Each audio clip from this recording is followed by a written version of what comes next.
we're going to talk about the correlation coefficient.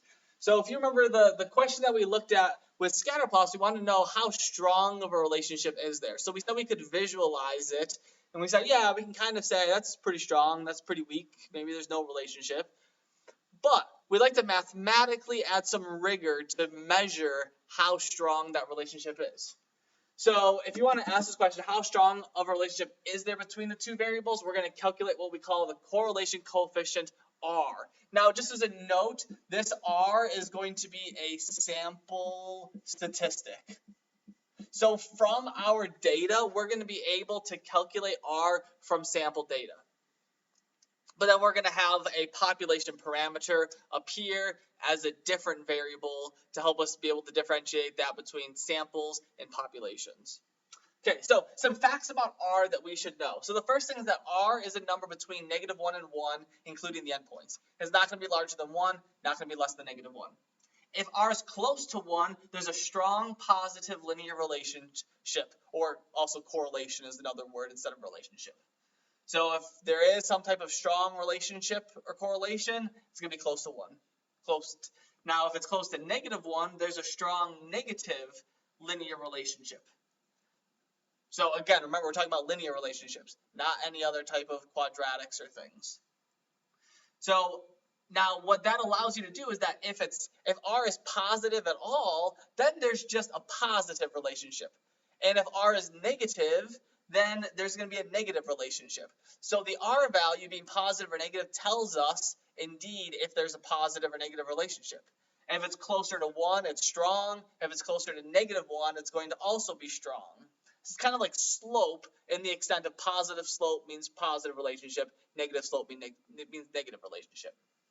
But then if it's close to 0, that means, well, if it's equal to 0, then there is no linear relationship / correlation. So if it's close to 0, then it's going to be closer to there not being a strong relationship. There's going to be a weak relationship when it's closer to 0.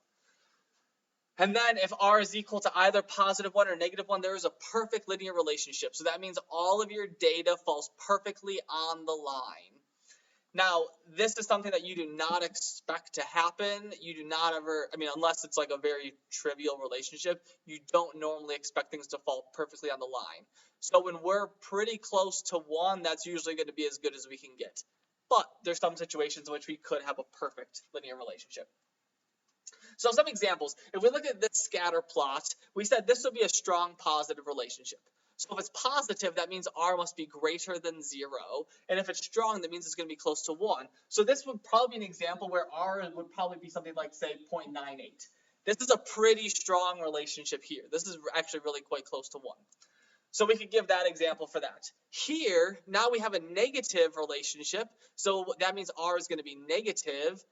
But it's a very strong linear relationship. And because everything lies perfectly on this line, this would be a perfect linear negative relationship. So this would be an example where R is equal to -1. And then in this example, well, there's not a really strong relationship here. It's like the kind of things all over the place. But if you really stare at this long enough, you could convince yourself that there's a slight positive relationship.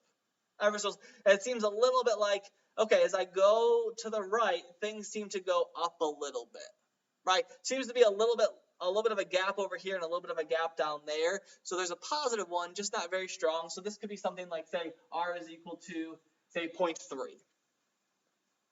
So you never expect R to be exactly equal to 0. In general, it's just going to be kind of close to 0. So 0.3 would be a pretty decent example of that. So this is a little bit of R. R is going to be a very useful tool when we come to statistics because this is now a mathematical number based off of our sample that we can do some really cool things with.